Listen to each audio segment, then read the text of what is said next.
Okay, Assalamualaikum warahmatullahi wabarakatuh. Hola. Okay, so selamat pagi. So hari ini kita akan terus sambung kepada pelajaran kita yang lepas.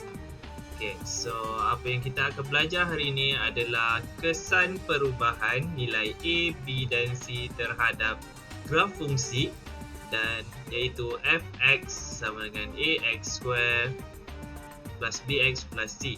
Okay, the effect of changing the values of a, b and c on a quadratic function graph. Okay, so kita terus kepada topik hari ini iaitu effect of changing values of a. So we go through to values of a first. So value of a, okay, it determine the shape of graph, which is open upward or open downward, ataupun menentukan bentuk graf sama ada terbuka ke atas ataupun terbuka ke bawah. Okay, so seterusnya value of A is positive and the shape of graph will be open upward ataupun terbuka ke atas. Sekiranya nilai A adalah negatif, shape of graph will be open downward ataupun terbuka ke bawah, ataupun senang sebelum ni saya kata masam lah. Kalau negatif dan kalau positif dia akan jadi senyum, graf yang berbentuk senyum. Okay, so seterusnya kita beralih kepada titik minimum ataupun titik maksimum. So how we decide that is minimum point or maximum point? So first we look at the values of A. So value of A now is negative, so you can get the open downward quadratic function graph. So there will be a negative or there will be maximum point. So you can see at the top. So this is the maximum point. Okay, next we move to the next lesson, that is find. Okay, so now this is the quadratic function. Okay, so the value of A is positive, iaitu positif. So apa yang awak akan dapat dalam titik ni, so grafnya akan berbentuk seperti mulut yang masam. So bila mulut yang masam, dia punya titik akan jadi, ni adalah titik. Okay, so ni adalah titik minima. So kena ingat, so bila nilai dia adalah positif, dia akan dapat titik minima. Bila nilai dia adalah negatif, so dia akan dapat titik maksima ataupun maksimum.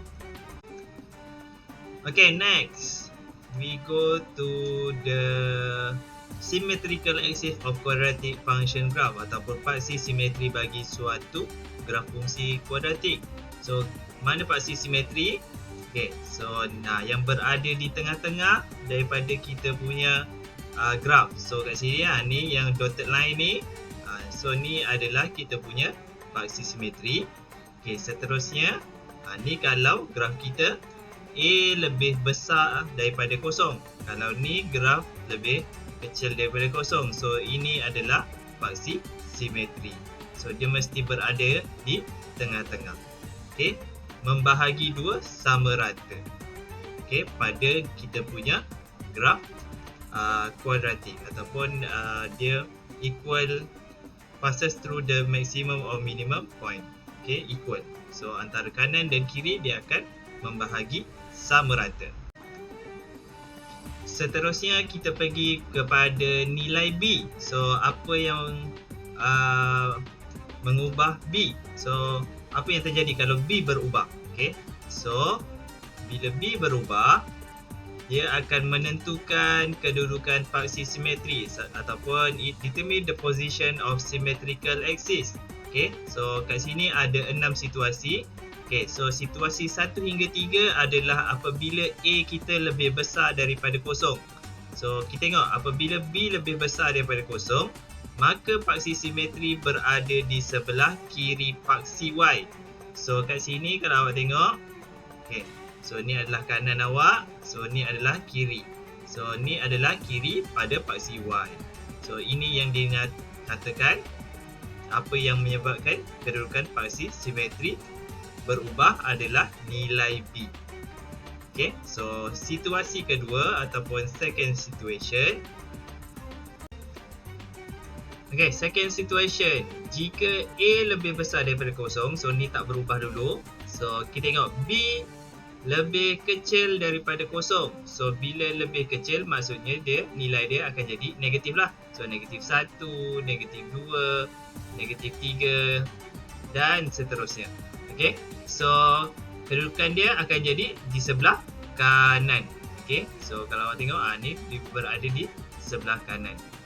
Okay, so it will be at the right of y-axis. Okay, lain pula jika B bersamaan dengan kosong. Okay, so if B equal to 0, okay, the symmetrical axis will be on the y-axis ataupun so dia berada betul-betul pada paksi Y. So ni adalah perbezaannya pada perubahan paksi simetri. Okey, seterusnya pada situasi yang keempat. Okey, situasi keempat, kelima dan keenam adalah apabila kita punya A adalah lebih kecil daripada kosong, iaitu negatif 1, negatif 2, negatif 3. Okey. Okey, so bila A sama dengan A lebih kecil daripada kosong, B lebih besar daripada kosong, so dia terbalik pula ataupun dia macam situasi yang kedua pada paksi simetri yang tadilah. Okey. So manakala kalau situasi kelima, apabila A lebih besar daripada kosong, if A more than 0, okay, atau bigger than 0, so dan bila B lebih kecil daripada kosong, so paksi simetri berada di sebelah kanan. Okay, so dan satu lagi situasi yang keenam, jika B ni sama dengan kosong, dia masih lagi sama dengan situasi yang ketiga, cuma yang membezakannya adalah pada graf kita lah, iaitu open downward. Okay, kalau situasi ketiga dia akan jadi open upward, tetapi paksi simetri masih lagi sama. Okay, last for the kesan perubahan nilai A, B dan C. So ni adalah yang terakhir, iaitu nilai C. Okay, value of C. So value of C determine the position of y-intercept. Okay, so y-intercept, x-intercept ni awak pernah jumpa sewaktu tingkatan 3. So C. Okay, C adalah y-intercept ataupun pintasan y. So pintasan y yang mana? Okay, so kat sini nampak tak, kat sini 7. So nilai 7 ni adalah kita punya C. So pada graf yang dilukiskan, okay, so ni adalah graf positif, dia akan senyum. So negatif dia ada berada di sini. So ni 7 C. Nampak tak, dia memintasi paksi Y. So seterusnya contoh yang kedua, negatif 2. So tengok, negatif 2. So dia adalah pintasan Y, ataupun yang menentukan di mana pintasan Y kita adalah 2.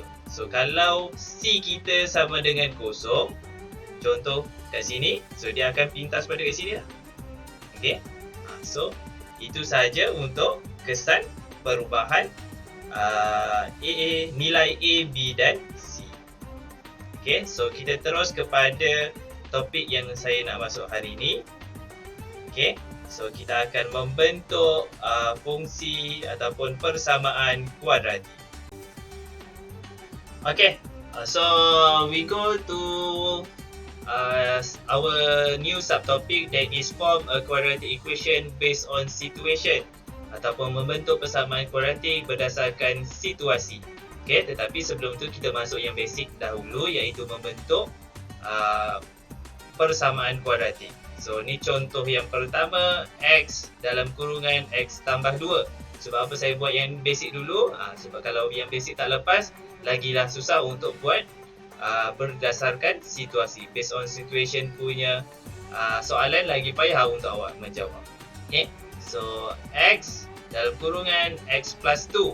Okay, so apa yang akan terjadi adalah X yang di luar akan darab dengan X yang di dalam. So kita akan dapat, dan seterusnya X yang di luar lagi darabkan dengan 2. So apa yang awak akan dapat, jawapannya adalah X kuasa 2 tambah 2X.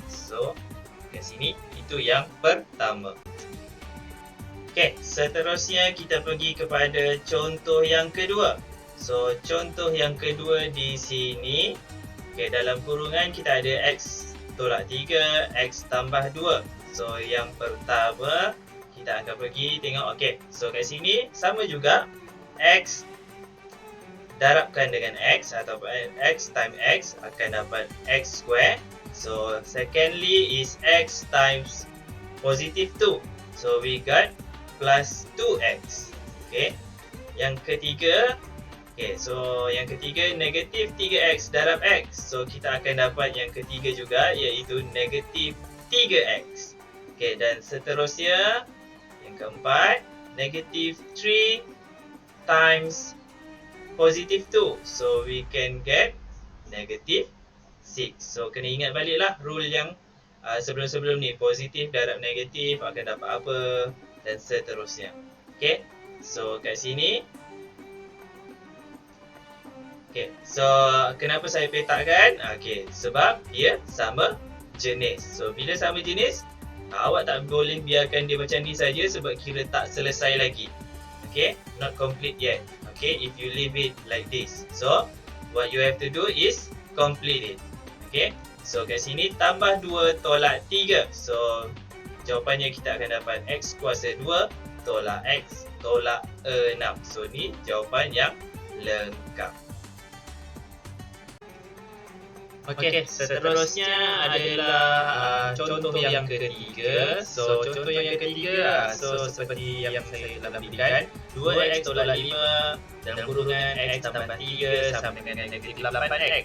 So apa yang perlu awak buat sama juga. So kita darabkan terlebih dahulu. So 2X darab X, 2X darab positif 3, negatif 5 darab 3, negatif 5 darab X. So bila awak darabkan, so awak akan dapat 2X kuasa 2 tambah 6X tolak 5X tolak 15 sama dengan negatif 8X. So negatif 8X ni nanti kita kena pindahkan dia ke sebelah sana. So dia negatif pindah sebelah, dia akan jadi positif. So kat sini lah nampak awak dapat positif. So seterusnya, selesaikan yang sama jenis terlebih dahulu, buat dalam bentuk general form. So kat sini awak akan dapat jawapan dia sama dengan 2X kuasa 2 tambah 9X tolak 15. So ini adalah yang asas ataupun basic sahaja. So seterusnya kita pergi kepada contoh satu ataupun based on situation. So the given, raja di bawah menunjukkan perlahan bagi bilik Marcus TZ. Ungkapkan luas bilik Marcus TZ dalam meter kuasa 2 dalam suatu fungsi kuadratik. So diagram below shows the plan of Marcus TZ room. Express the area of the Marcus TZ room in meter square in quadratic function. So kita dapat lihat di sini dia telah berikan pelan dia. So pelannya berbentuk seperti ini. Kita ada beberapa segi lah.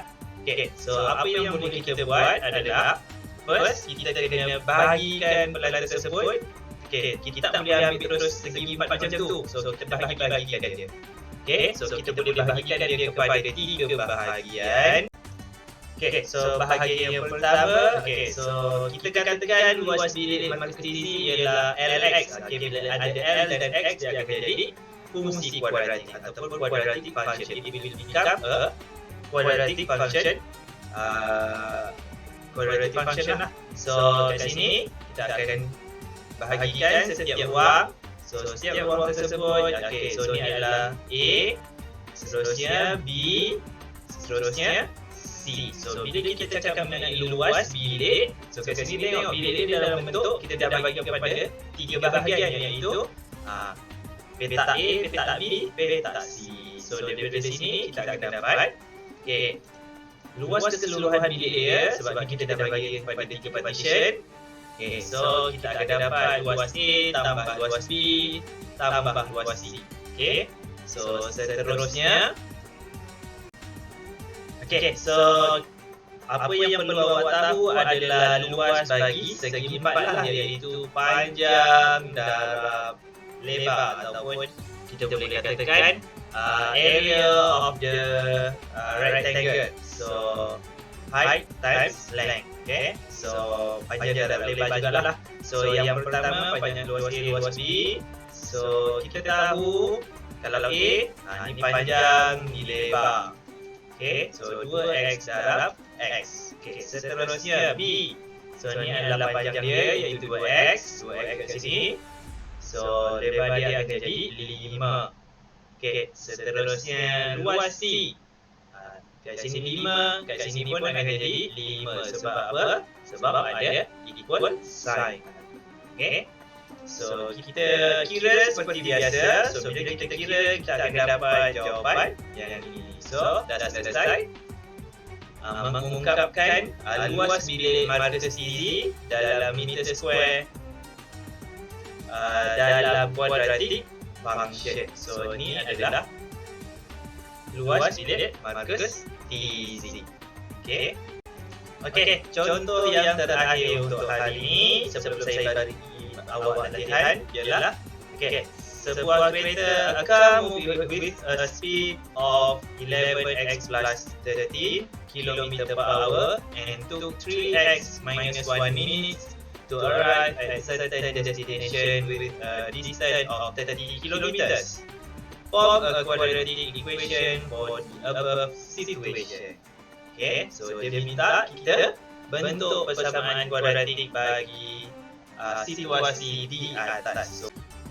So dalam membentuk quadratic equation ataupun quadratic function dalam situasi ini, kita perlu tahu 3 perkara ni lah, iaitu yang pertamanya adalah kilometer per jam, kilometer per hour, minutes, that is time, and the other one is jarak ataupun distance.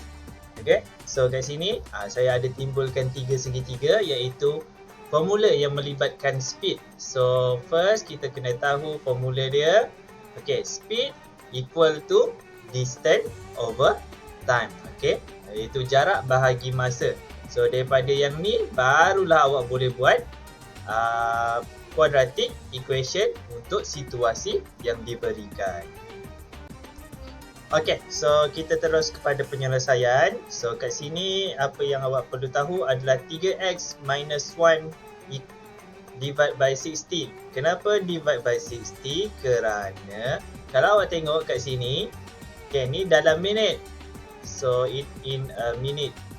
So seterusnya yang lain kilometer. Ni pun dalam kilometer, so tak ada masalah lah, tak payah ubah. So jam.